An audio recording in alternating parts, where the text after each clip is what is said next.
뉴욕 증시는 지난 10월 실업률이 예상보다 악화돼 10.2%를 기록했지만 주요 기업들에 대한 투자 의견 상향 덕분에 소폭 오른 채 마감됐습니다. 다우는 0.2% 가까이 상승해 1023회 거래를 마쳤습니다. 유가는 미국 실업률 악화로 12월물 WTI의 경우 배럴당 2.8% 급락했습니다. 경기 회복 지연으로 에너지 소비 회복 역시 더딜 것이란 전망에 따른 것입니다. 일부 국가들이 금리 인상 등 출구 전략을 펴고 있는 가운데 G20 재무장관들은 경기 회복이 확고해질 때까지 출구 전략 이행은 시기상조라고 합의했습니다. 한국의 경기 선행지수가 2개월 연속 100을 돌파했습니다. OECD에 따르면 한국의 경기 선행지수는 8월 100.7을 기록한 데 이어 9월엔 101.5를 나타냈습니다. 안녕하십니까. 이슈앤 마켓의 최리나입니다. 주말 앞두고 뉴욕 증시가 10%를 웃도는 실업률 악재에도 불구하고 소폭 상승 마감을 했습니다. 주요 기업들에 대한 투자 의견 상향도 역시 도움이 되는 모습이었는데요. 때문에 11월 첫 주를 상승세로 마감하게 됐죠. 보다 자세한 글로벌 증시 전문가 전화 연결해서 들어보도록 하겠습니다. 글로벌 경제연구소에 있는 나문호 소장 전화 연결되어 있습니다. 안녕하세요. 네, 안녕하십니까. 네, 10% 넘는 실업률을 소화를 했네요. 네, 그렇습니다. 지난주 금요일 뉴욕 증시가 소폭 상승하면서 마감했습니다. 실업률이 아주 10.2%라 충격적으로 나왔지만 주요 종목에 대한 투자 의견과 그리고 기업들의 실적이 좋게 나오면서 극복을 했습니다. 실업률 충격을 극복을 했는데요. 초반에는 실업률이 두 자루 숫자를 기록했다는 소식 때문에 하락세로 출발했습니다. 노동부는 이제 노동부라든지 아니면 전문가들은 10.1%까지 예상을 했습니다만은 전문가 예상치를 모두 뛰어넘는 10.2%로 나와서 조금 다소 충격적이었습니다. 그래서 지수들이 초반에는 하락을 했습니다만은 후반으로 갈수록 기업들에 대한 투자 의견이라든지 시스코 시스템의 전 체인버 회장의 긍정적인 발언 같은 기업에 대한 발언들이 아주 긍정적으로 나와서 다우 지수들, 주요 지수들은 모두 충격을 극복하면서 상승하면서 마감했습니다. 지수들을 살펴보면 다우 지수가 0.17% 상승을 했고요. 기술주 나스닥은 0.34% 좀 많이 올랐습니다. 대형주 중심이 S&P 500은 0.25% 올랐습니다. 네, 10%를 넘어선 미국의 지난달 실업률. 일단 빠른 경기 회복에는 조금 찬물을 끼얹는 그런 느낌도 있습니다만 이제 더 나빠질 것이 없다라는 것 때문인지 어쨌거나 시장이 소폭 상승 마감이 됐는데 개장 전에 나왔죠? 10월 고용보고서 내용 한번 좀 자세히 정리를 해보죠. 네, 10월의 실업률은 26년 만에 처음으로 두 자리 숫자를 기록을 했습니다. 10.2%가 나왔는데요. 전문가들은 대부분 전문가들이 이제 두 자리까지는 가지 않을 것이다. 올라도 한 9.9%까지는 올 것이다. 이렇게 예상을 했고, 최고 예상치가 10.1% 정도까지였습니다. 하지만 이제 지금 나온 거로는 10.2%가 나오면서 조금 다소 충격을 줬고요. 비농업 부분의 일자리가 19만 개가 감소가 됐습니다. 그래서 22개월째 지금 연속 일자리 숫자는 감소를 하고 있고요. 이런 부분에서 이제 다소 충격적이라고 할 수 있고, 제조업이라든지 건설업, 그리고 유통업이 이제 최대 폭으로 감소를 했습니다. 하지만 이제 건강 부분, 헬스케어 부분이라든지 임시직 같은 부분에서는 증가세가 나타난 부분이 조금 다소 위안이 되고요.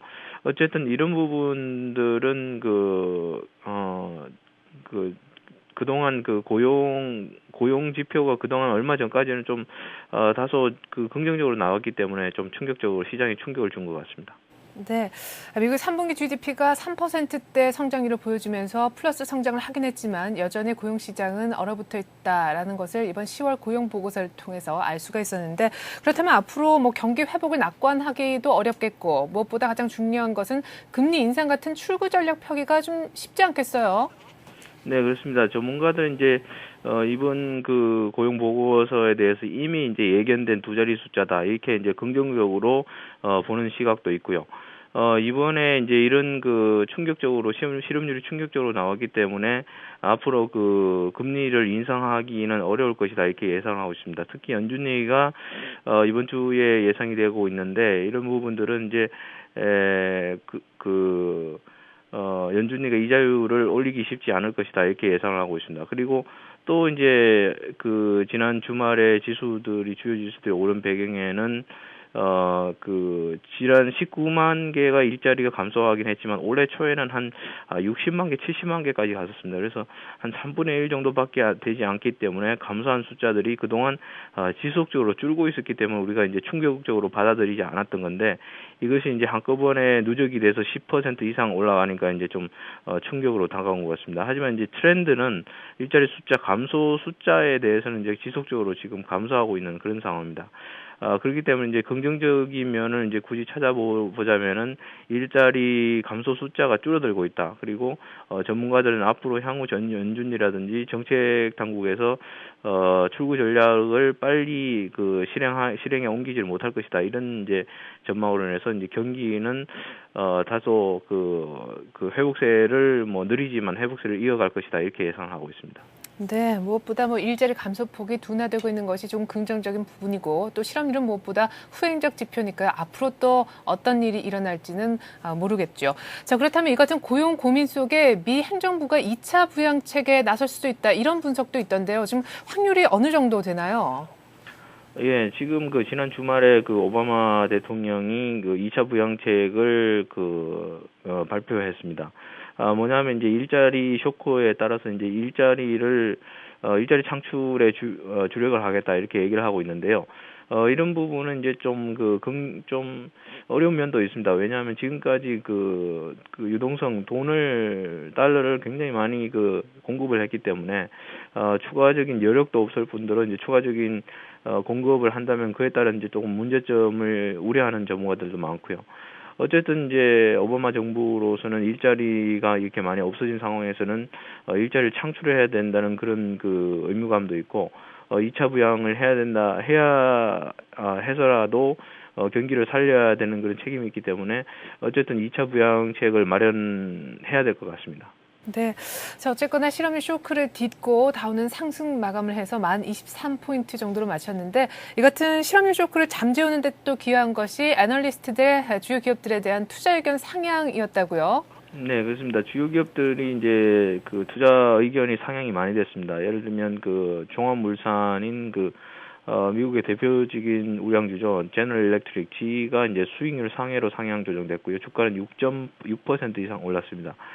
그리고 이제 서비스 쪽에서 트래블러스 여행 관련주가 아마 매수로 상향 조정됐고요. 아마존닷컴도 역시 수익률 상회로 상향 조정 받았습니다. 인터넷 기술주의 대표주죠. 여기에다가 이제 메이시스 백화점도 비중 확대로 상향 조정을 받았고, 커피 스타벅스도 역시 분기 실적이 예상치 상회로 나왔습니다. 그래서 주가는 7% 높이 올랐고요. AIG 역시 2분기 연속 흑자를 냈습니다. 예상치는 하회했습니다만은 2분기 연속 흑자를 냈기 때문에 이런 부분들이 이제 주가는 급락했습니다만은 긍정적으로 전반적으로 시장에 긍정적인 영향을 준 것 같습니다. 네, 미국의 실업률 악화로 유가는 또 급락을 했고, 당분간 금리가 인상되긴 좀 어렵겠다라는 전망 때문인지 금값은 또 사상 최고치를 기록했어요. 네, 금값은 사상 최고치를 경신했는데 온스당 지금 한 1,100달러 가까이 올라가고 있습니다. 1,090달러로 97달러로 마감이 됐는데 유가는 2.8% 급락을 했습니다. WTI가 77달러 선에서 마감을 했고요. 급락한 편이죠. 2.8%나 하락했으니까. 이것은 이제 또 실업률이 이렇게 높이 나오니까 경기 우려에 대한 우려감으로 또 많이 하락을 한 것 같고요. 금값은 장중에 온스당 1,100달러 이상까지 갔습니다. 1,101달러까지 올라갔고, 이것은 이제 또 경기가 안 좋다는 그런 신호가 나오니까 안전자산에 대한 선호가 나왔습니다. 그래서 엔화도 강세를 보였고요. 네. 자, 이렇게 해서 지난주 미국 증시는 또 고용보고서 그리고 FOMC라는 두 가지 변수를 딛고 어쨌거나 플러스 마감됐습니다. 한 주 전체를 봤을 때 말이죠. 자, 이런 가운데 이제 앞으로는 또 이번 주에 소매업체들의 실적 발표가 기다리고 있지 않습니까? 네, 그렇습니다. 이번 주는 이제 소매업체가 중요하죠. 메이시스 백화점이라든지 수요일 날 메이시스 백화점이 실적 발표를 하게 되고, 목요일 날 월마트라든지 노스롬이라든지 그다음에 월트 디즈니가 실적을 발표하게 됩니다. 그리고 금요일에는 제시페니가 발표하게 되는데, 이번 주만 해도 주요 백화점이 이제 메이시스, 노스트롬, 제시페니라든 주요 백화점이 발표가 되고, 소매 대표주인 월마트도 발표가 됩니다. 그래서 이번 주는 이제 소매 대표주들이 실적 발표가 이어질 것 같은데요. 소매주들은 이제 그렇게 나쁘지는 않을 것 같습니다. 그래서 주가에 큰 영향을 주지는 않을 것 같고요. 다만 이제 그 예상치를 크게 벗어나는 범위를 크게 벗어나면 하향으로 벗어나든지 아니면 상향 쪽으로 벗어나게 되면 이제 시장이 좀 충격을 줄 것 같습니다. 그렇지만 이제 시장에서는 전반적으로 좋은 쪽으로 예상을 하고 있습니다. 네, 또 고용 지표가 딱히 좋지 않았기 때문에 고용 악화는 결국 소비 부진으로 이어질 수 있다는 점에서 소매업체들의 실적 잘 봐야 될 것 같습니다. 뿐만 아니라 소비 관련해서 또 지표도 발표가 예정이 되고 있지 않습니까? 네, 이번 주에는 이제 중요한 지표들이 이제 그렇게 많지는 않습니다. 12일에는 이제 신규 실업수당 신청 건수가 있고요. 이것은 이제 지금 실업률이 많이 쌓여 있기 때문에 높아져 있기 때문에 이제 그렇게 좋은 쪽으로 예상하고 있지는 않습니다. 그렇지만 이제 뭐 예상하는 수준이 나오지 않을까 이렇게 보고 있고요. 주간 원유 재고도 발표되고 10월에 연방 예산, 그다음에 13일에는 10월 수출 물가, 그다음에 9월에 무역 수지 이런 것들이 발표가 되는데 이런 것들은 이제 크게 시장이나 경제에 영향을 주지는 않을 것으로 예상이 되고 있고 다만 13일에 11월 미시간대 소비자 신뢰 지수가 발표가 되는데 이것이 이제 중요한 지표가 될 것 같습니다. 왜냐하면 이제 소비자들이 경기를 어떻게 전망하느냐. 지난주 주말에 그 실업률이 아주 높게 나왔기 때문에 소비자들의 그 소비 그 동향이 아주 중요하게 작용을 할 것 같습니다. 근데 뭐 크게 나빠지지는 않을 것 같고요. 만약에 이제 큰 폭으로 낮아진다면 문제가 되겠지만 그렇게 큰 변동은 없을 것으로 보입니다.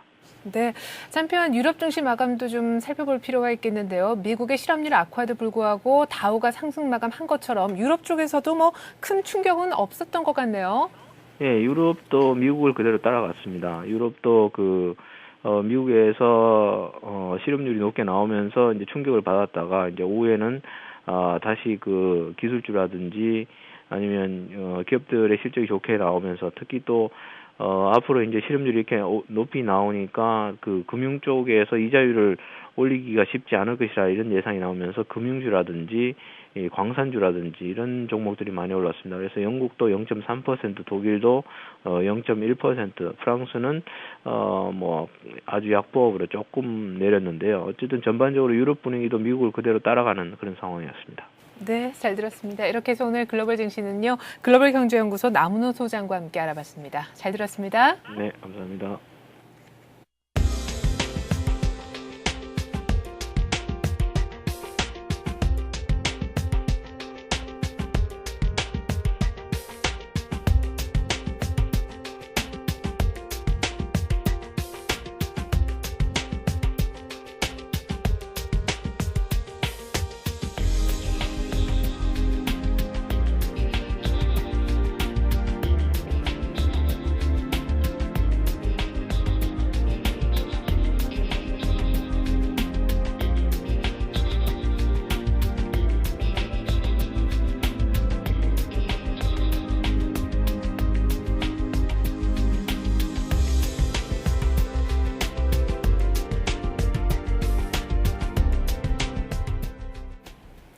네, 그렇다면 이 같은 글로벌 증시 바탕으로 해서 오늘 우리 장은 또 어떤 흐름을 보여줄지 전망해보는 시간 갖겠습니다. 동양증권 홍제지점 최일종 팀장 연결합니다. 안녕하세요. 네, 안녕하십니까. 최일종입니다. 네, 뉴욕 증시가 실업률 악재 딛고 소폭 상승했더라고요. 지난 금요일장 우리 증시는 또 만선 다우의 회복 때문에 1570선을 이미 훌쩍 넘긴 상황인데 오늘 우리 장 변수 어떤 것들이 있을까요? 네, 그렇습니다. 뭐 오늘 변수라고 한다면은 이제 전주 미 증시에서 나타난 것처럼 실업률의 두 자릿수 증가에도 불구하고 미 증시 상승했다라는 측면, 이런 측면이 이제 그 받침이 될 것 같은데요. 이런 부분을 악재를 딛고 일어서게 했던 부분이 이제 기업들의 향후 전망에 대한 긍정적인 멘트와 함께 이제 목표 주가의 상승, 이러한 것으로 이제 그 선방을 했다라고 이해를 하시면 될 것 같습니다. 대체적으로 우리 국내 전주 흐름에서 미리 선반영하는 그러한 흐름도 어느 정도 보였다라고 이제 평가를 할 수 있겠는데요. 오늘 우리 증시에 영향을 미칠 만한 변수는 우호적인 해외 변수 속에서 전체 증시의 거래량 증가하는 모습이 어떻게 나타나는지 살펴봐야 될 것인데 일단은 뭐 거래량 자체가 계속해서 이제 부진한 모습을 보이고 있습니다.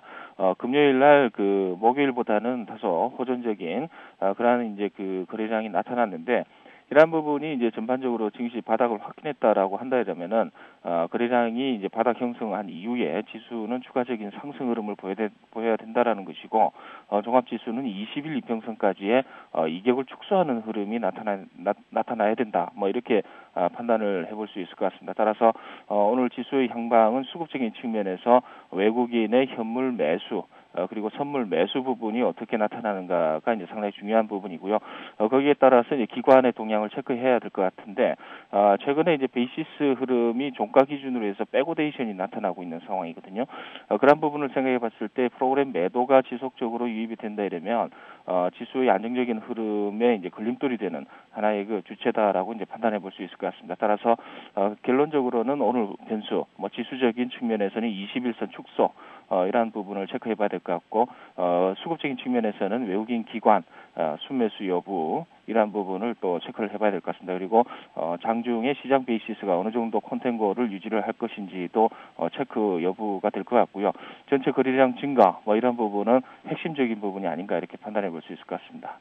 네, 거래량이 회복되는 것이 일단은 근본적인 문제다라고 말씀을 하셨는데요. 일단 뭐 지난주 우리 입장 같은 경우는 미국 쪽 중심으로 봤을 때 FOMC라든가 또 뭐 고용지표 같은 발표를 앞두고 관망 심리가 좀 커진 측면이 있다라면 이번에는 우리 쪽에서 변수가 많잖아요. 금통위도 예정이 돼 있고 옵션 만기일도 이제 곧 다가오는 그런 시점인데 그렇다면 당장 오늘은 어떤 투자 전략을 세우면 좋을까요? 네, 그렇습니다. 이번 주는 이제 옵션 만기 영향권으로 들어가는 시점이죠. 이제 다소 거래에 대해서 이제 심리적인 위축 이런 부분이 부담이 될 것으로 이렇게 보고 있습니다. 거기다가 미국 자체에서는 이제 상승 쪽에 그 종가 마감을 했습니다만은 미국 실업률의 이제 두 자릿수 요거에 대한 이제 우리 증시의 반응이 어떻게 나타나는지 또 이제 살펴봐야 되는 그런 부분이 아닌가 이렇게 판단해 볼 수 있을 것 같습니다. 그래서 이번 주는 주 초반과 주 중반 그리고 주 후반으로 나눴을 때 전략적인 측면은 좀 달라질 것 같고요.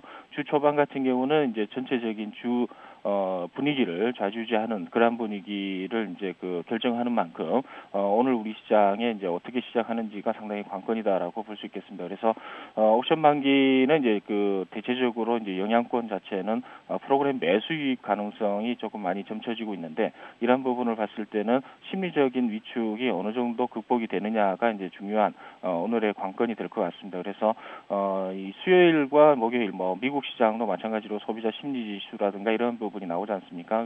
대체적으로 이제 이 경제 지표는 좀 한산한 가운데 우리 증시의 이 프로그램 관련한 외도독 현상이 어느 정도 진정이 되는지가 상당히 중요한 관건이다라고 볼 수 있겠습니다. 그래서 오늘 우리 전략은 일단은 뭐 이렇게 보겠습니다. 3분기 이후에 4분기 실적이 어느 정도 개선이 되는 부분이 있느냐에 따라서 우리 증시에 몇몇 종목만 상승하는 그런 분위기가 나타날 것으로 이렇게 볼 수 있겠는데 기술적 반등이 이번 주에 뭐 계속해서 이어진다라고 하면은 한 두 가지 정도의 패턴을 예상해 볼 수 있겠습니다. 먼저 이제 금융주들의 지수 선반영적 성격 이런 부분을 생각해 봤을 때는 금융주 위주의 지수의 하방형익성 확보 그리고 상승을 한다고 하더라도 21선의 그 이격 축소 차원에서의 상승 이런 부분이 나타날 가능성이 크기 때문에요. 이런 부분을 생각해 봤을 때는 21선을 중심으로 해서 아래에서 박스권 상단부가 형성되는 경우와 21선을 돌파한 이후에 나타나는 하나의 경우 이러한 부분을 체크를 해봐야 될 것 같습니다. 따라서 현실적으로는 21선 부근에서의 그 하향 상방 쪽으로의 어느 정도 그 이탈 가능성은 뭐 그렇게 큰 확률이 없다라고 치면은 일단 1600선을 안착시키는 게 상당히 좀 큰 관건이다라고 볼 수 있겠고요. 따라서 이제 이러한 그 금융업종들이 선반영 측면에서 상승을 해준다면 단기적으로 2, 3일 정도 가져가는 그런 분위기가 나타날 수 있을 것 같고 전략적으로는 이제 테마주라든가 개별 종목적으로 포커스를 맞추는 게 현재적으로는 맞다 이렇게 볼 수 있겠습니다. 네, 일단은 뭐 121일 이평선인 1535포인트는 강하게 지금 지지가 되고 있는 하방 쪽에서는 그런 느낌인데요. 이런 가운데 지난주 어떤 통계를 보니까 지금 개인 투자자들의 어떤 엑소더스가 시작됐다라는 보고서가 많이 있더라고요. 이런 시점에서 지금 돈을 빼는 개인들의 어떤 이런 움직임이 맞다라고 보시는지요? 일단 뭐 단기적으로는 돈을 빼는 측면이 현금화하는 게 맞다라고 보고는 있습니다만은 중장기적으로는 뭐 그렇지 않다라고 보고 있습니다. 어차피 경기가 기저효과에 의해서 일정 수준까지 반등에 성공을 한 모습이고 그 이후에 나타나는 경기 회복 속도라든가 이러한 출구 전략에 따르는 하나의 속도 조절 이런 부분을 체크해 봤을 때는 여전히 고점 지수의 고점은 더 올라갈 수 있는 여력이 있다라고 볼 수 있겠거든요. 그런 부분 생각해 봤을 땐 단기적으로 현금화를 해서 어느 정도 저점 매수에 가담하는 게 좋겠다라는 생각이지만은 완전히 발을 빼고 물러서는 부분은 전략적으로는 좀 맞지 않겠다라는 생각입니다. 네, 좀 전에 이제 금융주 지수의 선반영적인 강세를 염두에 두고 금융 쪽 혹은 증권 쪽, 뭐 은행주들 한번 보자 얘기를 하셨는데 그렇다면 오늘 은행이나 증권 요 금융 섹터 내에서 하나 좀 추천해 주시면 좋겠네요. 네, 그렇습니다. 그래도 대우증권을 말씀을 드릴 텐데요. 증권주 쪽에서는 대우증권이 상당히 강세의 모습을 보이고 있습니다. 하루 강세로 올라가고 하루 빠지고 그다음에 이제 금요일은 또 재차 또 올라가는 그런 모습을 보여주고 있는데 차트를 보시게 되면은 일단 바닥을 찍었다라고 보시면 될 것 같습니다. 대규모 양봉 형성한 이후에 나타나는 조정 양상 그리고 갭 상승한 이후에 나타나는 21선 부근에서의 조정. 이번 국면은 대우증권 입장에서는 이제 지수와 이렇게 엮여서 봤을 때는 상당히 중요한 시점이다라고 볼 수 있겠습니다. 그래서 금융업종들이 그 조정을 갖다 본다고 하더라도 이러한 증권주들이 재차 기술적 반등에 성공하는 모습을 보여준다라고 치면은 종합지수의 그 121선의 하반경 직성은 상당히 좀 강한 것이다라고 이제 이해를 하시면 될 것 같습니다. 그래서 이러한 대우증권의 오늘 가격 흐름이 상당히 중요할 것이다라고 보고 있고 매수가 자체는 19,000원 부근에서 하반경 기승을 보일 거기 때문에 18,900원 정도 선에서는 매수가가 적당하지 않겠느냐 이렇게 보고 있고요. 이런 부분에 있어서 갭 상승 이후에 나타나는 하나의 갭을 메꾸고 다시 재차 올라가는 박스권에 2, 3일 정도의 횡보하는 국면이 나타날 것으로 이렇게 예상을 해볼 수 있을 것 같습니다. 그래서 목표 주가는 좀 짧게 잡죠. 21,000원 정도 부분까지 잡겠습니다만은 중장기적으로 봤을 때는 23,000원에서 24,000원까지도 염두에 두는 그런 전략이 꼭 필요할 것 같고요. 손절가는 상당히 짧게 잡겠습니다. 18,900원 부근에서 샀으면은 일단 18,000원 부근에 손절가를 갖다 말씀을 드릴 텐데 이러한 부분은 이제 하향 이탈이라는 개념에서 종합지수의 121선 지지가 실패했다라는 측면으로 이해를 하시면 될 것 같습니다. 그래서 현재 국면에서는 이러한 대우증권 수급적인 측면에서는 별 4개 정도를 줄 수 있는 부분이고요. 기관 쪽에서 계속 매수에 가담을 하고 있죠. 그리고 재료적인 측면에서는 이제 실적이라든가 이런 부분이 상당히 중요할 것 같고요. 그리고 이제 기술적인 분석상으로는 일단은 종합지수를 리드하는 그러한 이제 그 성격상으로는 상당히 중요한 고지적인 그런 차원에서의 종목이다라고 볼 수 있겠습니다. 그래서 대우증권의 흐름 그리고 삼성증권이라든가 여타 대형 증권사들의 그 가격 흐름이 어떤 모습으로 바뀌는지에 따라서 전체적인 지수의 모양새는 달라질 것이다라고 보고 있습니다. 그래서 실적이라든가 여러 가지 부분을 봤을 때 이러한 대우증권이 저점 탈피 이후에 나타나는 행보 이러한 부분을 이제 체크를 해봐야 되기 때문에 오늘 엣지 종목으로서 대우증권 상당히 중요한 종목이 아닌가 이렇게 판단을 해보고 종목을 추천을 드려보겠습니다. 네, 잘 들었습니다. 지금까지 오늘장 전망 들어봤습니다. 동행증권 홍제지점 최일종 팀장이었습니다. 고맙습니다. 감사합니다.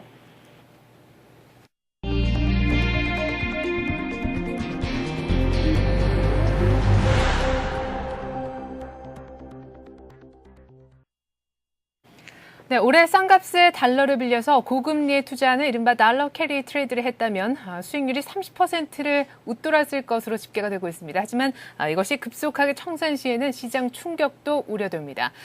고든 브라운 영국 총리가 G20 재무회의에서 이른바 모든 금융거래 과세하자는 토빈세 도입을 주장했습니다. 하지만 미국은 반대 움직임을 보이고 있어 도입을 놓고 찬반 논란이 가열되고 있습니다. 지금 이 시각에도 세계 곳곳에서 특허권을 싹싹 긁어모으고 있는 특허 괴물. 그런데 이제는 단순한 물품 특허를 넘어서 영업 방법까지 걸고 넘어지고 있는데요. 우리 국내 글로벌 기업들도 속수무책으로 당할 수 있다는 분석이 나오고 있습니다. 지금 현재 디램 가격이 어디까지 오를까요? 삼성전자, 하이닉스 같은 이른바 우리가 거의 독점하고 있다시피 하는 DDR3 현물가가 3달러를 찍었다고 합니다. 그 원인은 무엇이고 앞으로 어떻게 흘러갈지 전망까지 짚어보겠습니다. 국민연금이 인수전 불참을 선언했던 대우 인터내셔널에 대해서 사학연금이 기업들이 재무적 투자자로 나설 움직임을 보여주고 있습니다. 뿐만 아니라 하이닉스에도 눈독을 들이고 있는데 향후 국내 M&A 시장에 사학연금이 큰 새 변수로 떠올랐습니다. 자, 이렇게 해서 오늘 뉴스 따라잡기 시간은요. 이 같은 내용 바탕으로 해서 이종배 기자와 함께 진행해 보겠습니다. 안녕하세요. 예, 안녕하십니까. 네, 먼저 달러 캐리 트레이드 얘기를 좀 해보죠. 최근 들어서 조금 주춤하긴 했습니다만 올 들어 달러 캐리 트레이드에 이제 투자를 했다라면 30% 이상이나 수익이 났다. 이런 분석이 나왔어요. 예, 그렇습니다. 지적하신 대로 요즘 저금리인 달러를 빌려가지고요. 고금리인 국가에 투자해서 금리 차와 한 차익을 노리는 이제 달러 캐리 트레이드가 성행하고 있는데요. 아마도 미국이 제로 금리를 유지하면서 약달러 정책 기조를 유지하고 있다. 이런 점을 충분히 활용하고 있는 행위인데요. 달러 캐리 트레이드 수익률이 30%를 넘었다는 소식입니다. LG경제연구원의 분석 자료인데요. 제로 금리인 미 달러 등 금리가 낮은 국가의 통화를 빌려서요. 상대적으로 고금리인 호주, 뉴질랜드 이런 국가에 투자했을 때 올 1월부터 10월까지 수익률을 분석한 결과인데요. LG경제연 분석에 의하면은 달러 캐리 트레이드가 수익률이 30.5%로 가장 높게 나타났습니다. 네. 그 다음으로 엔화 캐리 트레이드, 즉 엔화를 빌려서 고금리 국가에 투자하는 경우가 수익률이 27.1%로 2위를 기록했고요. 3위는 이제 스위스 프랑으로 수익률이 24.7%, 또 4위는 유로화로 22.5%를 기록했습니다.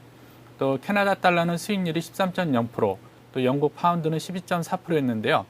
이번 분석 결과를 통해서 다시 한번 달러 캐리 트레이드가 가장 높은 수익률을 보장해주는 상품이라는 것을 좀 각인시켜준 것 같습니다. 네, 좀 전에 저희가 봤던 이제 화면은 1월부터 10월까지의 달러 캐리 트레이드를 했을 때 올린 수익률이었죠. 자, 사실 우리나라도 달러 캐리 트레이드의 주 무대라고 할 수 있는데 문제는 이 캐리 자금이 일시에 갑자기 청산돼서 빠져나가게 되면 시장에 그만큼 충격이 있을 수 있다는 부분 아니겠습니까? 그렇습니다. 우리나라에서도 외국 자본을 중심으로 해가지고 저금리 달러를 빌려가지고요. 국내 주식과 채권에 투자한 자금이 상당한 것으로 추정이 되고 있는데요. 만약에 이들 자금이 일시에 빠져나가면은 국내 자본시장도 충격이 클 것으로 예상되고 있습니다. 현재 달러 캐리 트레이드 자금이 어느 정도 유입됐는지 정확한 통계는 나오지 않고 있는 상태인데요. 정부도 이제 현재 이 점을 예의주시하고 있고요. 여하튼 간에 저금리 달러가 국제 금융시장뿐 아니라 국내 자본시장에도 나쁜 영향을 미치는 건 사실입니다. 네. 그런데 문제는 이제 미국이 11월 FOMC 회의를 통해서 이 같은 제로금리 수준의 저금리를 상당 기간 유지하겠다라고 밝힌 점 아니겠습니까? 그렇습니다. 미국의 FRB죠. 지난 4일이었죠. 지난 4일 11월 정례 연방 공개 시장회를 열어서요. 기준금리를 0에서 0.2%로 동결하면서요. 기존의 제로금리 정책을 상당 기간 유지하겠다는 입장을 밝힌 상태인데요. 한마디로 제로금리 정책을 유지하겠다는 입장인데요. 미국의 제로금리 유지 등 약달러 정책은 국내 경제 전반에 좀 많은 리스크를 키우고 있는데요. 네. 일단 세부 영향을 보면요. 우선 미국의 제로금리 및 약달러 영향으로 달러 캐리드 청산 위험이 더 가중되는 거, 그것을 하나 꼽을 수 있을 것 같고요. 다음으로는 달러 약세 속에서 원화 강세가 지속될 수밖에 없고요. 또 원화 강세는 또 국제 수지 악화를 가져올 것으로 보이고요. 또 국내 성장률 위축 및 기업 수익성 악화 등으로 연결될 수밖에 없거든요. 네. 또 달러 약세는 원자재값 상승으로 연결돼 회복세에 들어선 국내 경제 전반에 또 부정적 영향을 미칠 것 같은데요. 만약에 미국의 저금리 기조가 상당 기간 유지된다면요.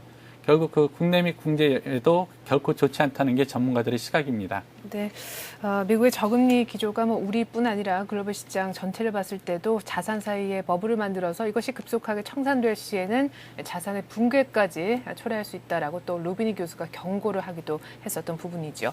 자, 다음 소식입니다. 토빈세라는 얘기가 나왔습니다. 다름 아닌 주말에 있었던 G20 재무회의에서 영국이 이 같은 토빈세 도입을 주장했기 때문인데요. 토빈세라는 것이 단기 투기 자금에 세금을 매기는 것, 요거 아니겠습니까? 예, 그렇습니다. 토빈세 하면은 정통적으로 이제 반자본주의 세금으로 지목이 되었거든요. 한마디로 이제 국제 금융시장에 넘나드는 단기 투기 자금에 대해서 세금을 매기는 건데요. 이런 가운데 자본주의 핵심 국가인 영국이 토빈세를 제한하고 나섰는데요. 아마도 이 이면에는 이번 금융위기를 거치면서 금융시장을 교란하는 단기 투기 자금에 대해서는 어떤 식으로든지 제재를 해야 된다. 이런 의도가 깔려 있는 것 같습니다. 고든 브라운 영국 총리가 7일 G20 재무장관 회담 연설에서요. 향후 금융의 가능성을 줄이고 그 만약의 경우 그 은행 구제금융에 쓸 수 있는 재원을 마련하기 위해 금융거래세, 즉 토빈세거든요. 예. 그 토빈세가 필요하다 이렇게 말을 했습니다. 그간 이제 브라운 총리는 그 토빈세에 대해서요, 뭐 실현 불가능하다 또는 뭐 부정적 또는 유보 입장을 밝혔는데요. 이번에 열리는 G20 회담에서는 공개적으로 그 찬성 입장으로 전달했습니다. 네. 자, 이번에 입장 선회를 보인 영국 총리의 얘기까지 한번 들어봤는데 이게 토빈세 도입이라는 것이 영국만 뭐 주장해서 되는 일은 아니지 않습니까? 어디까지면 이제 국제적 공조가 필요한 그런 부분인데 그렇죠. 다른 국가들의 입장은 어떤지요? 그렇습니다. 아마도 그 영국의 이번 제안으로 해가지고요. 그 G20 회의에서는 그 토빈세가 핫 이슈로 부상할 것 같은데요. 그만큼 이제 그 국가 간에 좀 입장차가 갈려 있는데요. 과연 그 G20 회의에서 그 토빈세 논의를 어떻게 가져갈지가 좀 관심을 모으고 있습니다. 결국 그 G20 회의에서 그 토빈세 도입으로 결론이 모아지면은 결국 우리나라도 도입하게 되는 것과 마찬가지인데요. 네. 그 현재 토빈세를 놓고 그 주요 국가 간 입장차를 보면요. 현재 그 토빈세 도입에 찬성하는 국가들이 좀 늘고 있는 상태입니다. 그 토빈세 도입이 필요하다는 국가에는요. 우선 그 영국을 우선 꼽을 수 있을 것 같고요.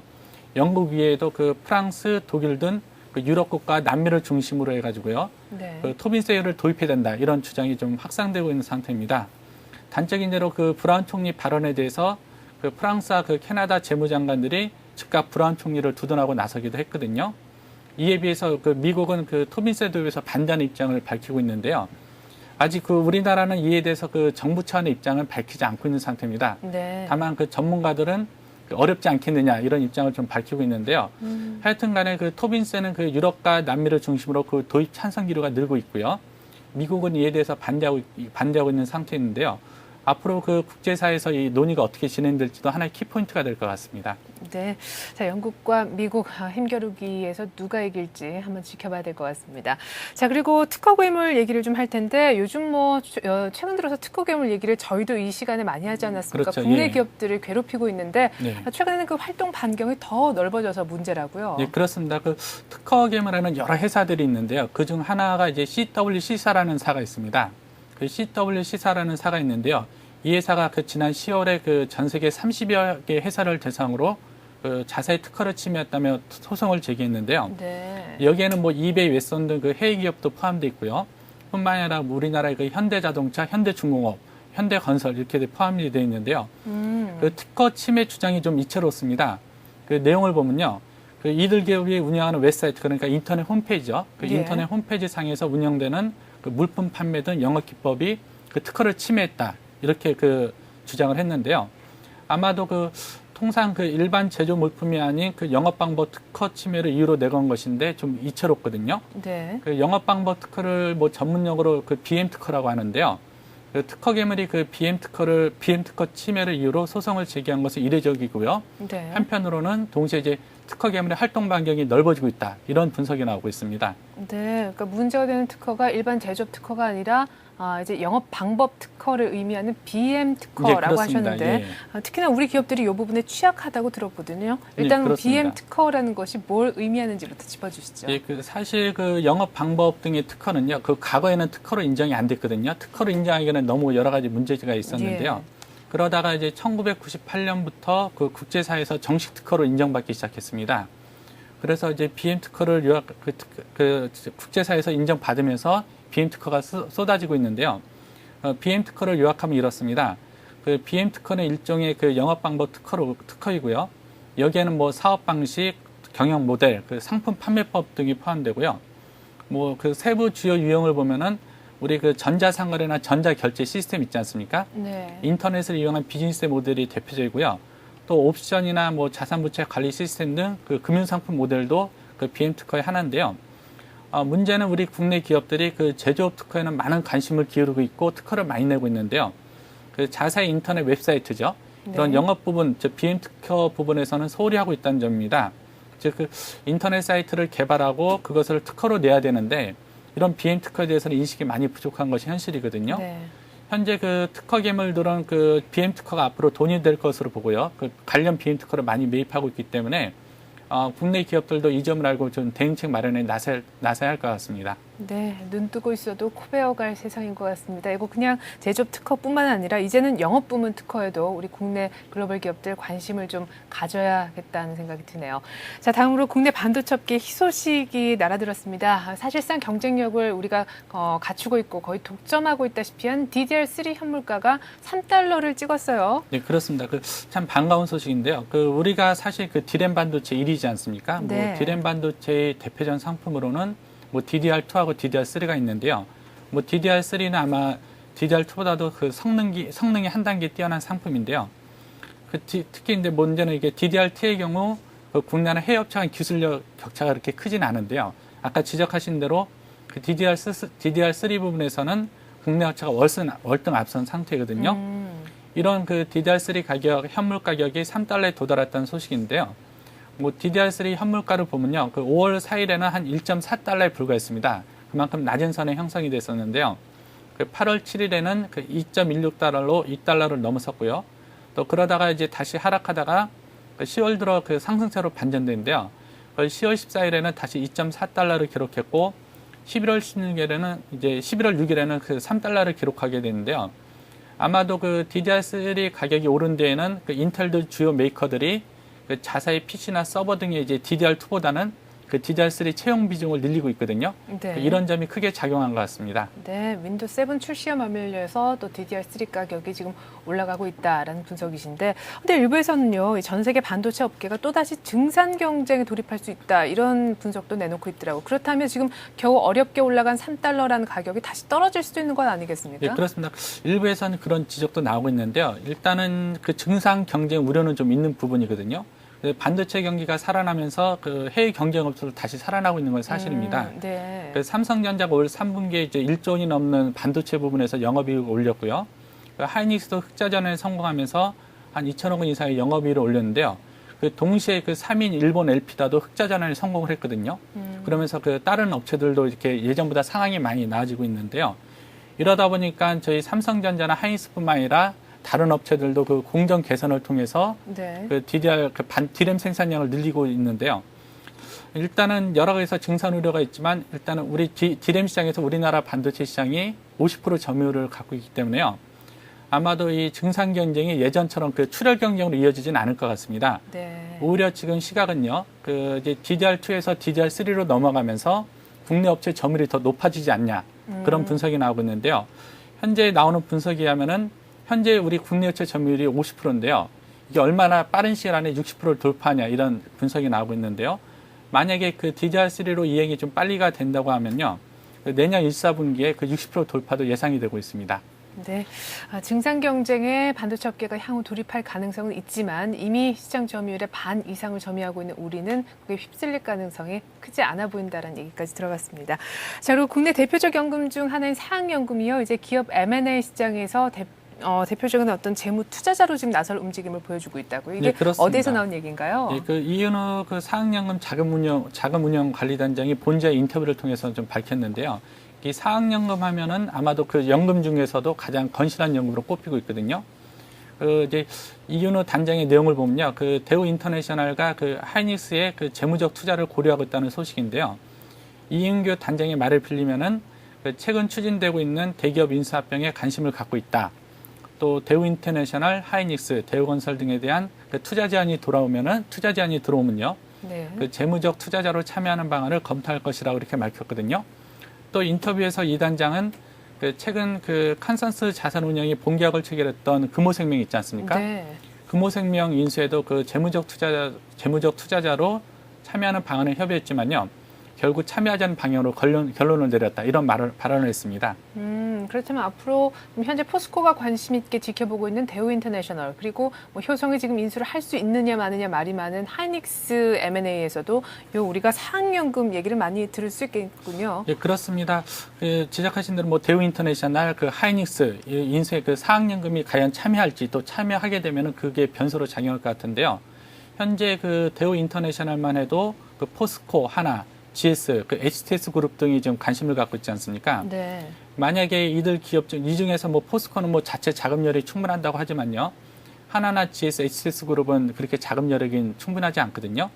이들 그룹이 만약 그 사학연금과 연계를 맺는다 그러면요. 또 다른 판도가 변화가 예상이 되고 있고요. 일단은 그 대우 인터내셔널의 경우 그 캔코에서 내년 상반기까지 매각을 한다. 이런 계획을 세워놓고 있습니다. 또 하이닉스도 있는데요. 하이닉스는 현재 그 단독 인수후보로 나선 효성이 그 자금 마련에 어려움을 겪고 있지 않습니까? 네. 만약 그 사학연금이 하이닉스, 효성하고 손을 잡는다면은 하이닉스 좀 빨라질 것 같고요. 그 여하튼 간에 그 향후 M&A 그 사학연금이란 또 다른 새로운 변수가 등장한 것 같습니다. 네.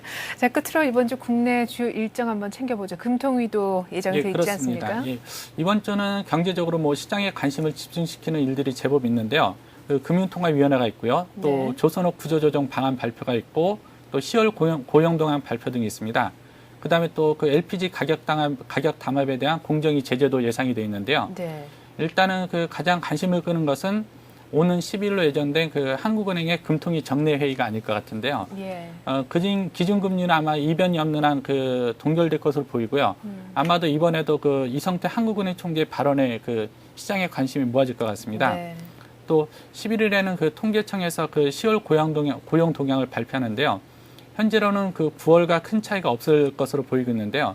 뭐 지난 9월에는 취업자 숫자가 7만 1,000명 늘었지만 희망 근로사업 등 이런 정책적인 배려에서 는 거기 때문에 오히려 민간 부분을 감소했거든요. 이런 추세가 계속될 것 같습니다. 또 금융에서도 굵직한 안들을 내놓는데요. 그 해운 조선업에 대한 2차 구조조정 방안이 이번 주에 확정돼 발표될 예정이고요. 여기에는 뭐 구조조정 기금 투자비를 높이고 건조적인 배도 매입한 방안도 있고요. 동시에는 이제 부실 해운업체에 대해서는 과감히 퇴출한다. 이런 방안이 담길 것 같습니다. 덧붙여 이제 그 한 달 동안 준비했던 작품인데요. 그 외화 유동성 방안, 개선 방안도 이번 주에 나올 것으로 알려지고 있습니다. 네, 잘 들었습니다. 이렇게 해서 오늘 뉴스 따라잡기 시간은요. 서울경제신문 이종배 기자와 함께했습니다. 말씀 잘 들었습니다. 예, 감사합니다.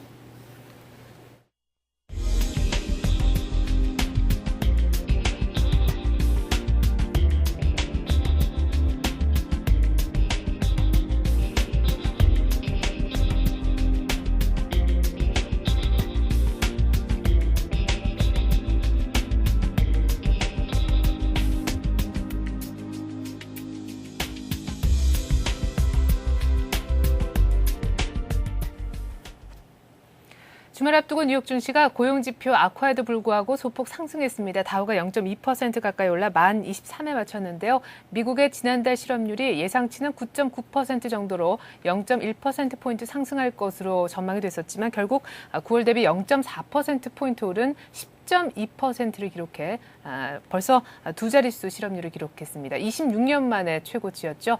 그럼에도 불구하고 시장이 크게 놀라지 않는 모습 속에 다우가 상승 마감을 했는데요. 예상된 쇼크다라는 분위기였습니다.